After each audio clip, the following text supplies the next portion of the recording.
நல்லா தெரிஞ்சவங்க திமுக காரங்க. இந்த ஒரு விஷயத்துக்காகலாம் துவண்டு ஆஃப் ஆகி போய் உட்காந்துருவோம்லாம் நினைக்காதீங்க. நாங்க ஜெயிச்சு உட்கார்ந்ததை விட அப்போசிஷன்ல உட்கார்ந்தது ஜாஸ்தி. இப்பதானே நீங்க ஹாய் ஜூலியக்கா, எப்படி இருக்கிறீங்க? இன்னைக்கு பார்த்தேன் உங்க வீடியோவன. அண்ணே வாண்ணே, நீ இது பண்ணுன, நல்லது பண்ணுன, நீங்க இப்படி பண்ணலாம்ண்ணே. அக்கா, உங்ககிட்ட வந்து எந்த கதையுமே நாங்க கேட்க வரல. தயவு செய்து உங்களை நாங்க இப்போ வரைக்கும் டார்கெட் பண்ணல. நீங்களா நடுவுல வந்தீங்க, நீங்களா கத்துனீங்க, நீங்களா ஓஞ்சி போறீங்க. சரிங்களா? நீங்க தான் வந்து கொளத்தூர்ல நின்று என்ன சொன்னீங்க, அவரை எப்படி ஜெயிக்க வைப்பான்னு பாத்தீங்க. எங்க தலைவரை பாத்தீங்களா? என்னென்ன பண்ணாரு, எப்படி பண்ணாரு?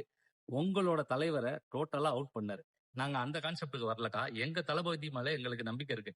எப்படி அவரை நாங்க நம்புறோமோ அதுக்கேத்த மாதிரி எங்களை அவர் கைவிட மாட்டார். பாசிசம் அதுக்கு அகெயின்ஸ்டான ஒரு தளபதி எங்க தளபதி. உங்க தளபதி மாதிரி அவர் வந்து பாதியில வந்து இங்கேயும் பாதியில அங்கேயும் இருக்க மாட்டார். இன்கேஸ் அவர் தவறு பண்றாருன்னா அந்த தவறை கண்டிப்பா நாங்க வந்து சுட்டி காட்டுவோம். திரும்ப நாங்களும் கேட்போம். சரிங்களாக்கா? அக்கா, உங்களோட ஆக்டிங்கை பத்தி எங்களுக்கு பிக் பாஸ் தெரியும்க்கா. நீங்க வராத வயிற்று வழியிலே துடிச்ச ஆளு. இப்போ நீங்க சும்மாவா இருப்பீங்க? தயவு செய்து இதோட பேசாதீங்கக்கா. அக்கா, நீங்க போயிருங்கக்கா. நாங்க வந்து எங்க ஃபியூச்சர் என்னவோ நாங்க பாத்துக்கிறோம்க்கா. தேங்க்ஸ்க்கா. டேக் கேர்க்கா. பைக்கா.